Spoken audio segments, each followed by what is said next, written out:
ito ay rated SPG. Striktong patnubay at gabay ng magulang ang kailangan. Maaaring may masiselang tema, lengguwahe, karahasan, sexual, horror o droga na hindi angkop sa mga... Matapos nga ang aksidente nito ni Manuel, kritikal nga ang lagay niya sa ospital at upang maduktungan pa nga ang kanyang buhay, kinikailangan nga siyang salinan ng dugo. Subalit dito na nga malalaman ng katotohanan, hindi nga magkadugo itong si Jessica at si Manuel. Kaya naman nga lalabas na rin ang katotohanan, hindi nga tunay na anak ni Manuel itong si Jessica.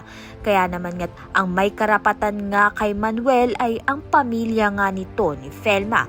Sa kabilang banda naman nga, maarangkada na naman nga ang pagiging asawa nga nito ni Hazel dahil hindi niya nga pinapayagan na makalapit nga ang pamilya nito ni Felma kay Manuel.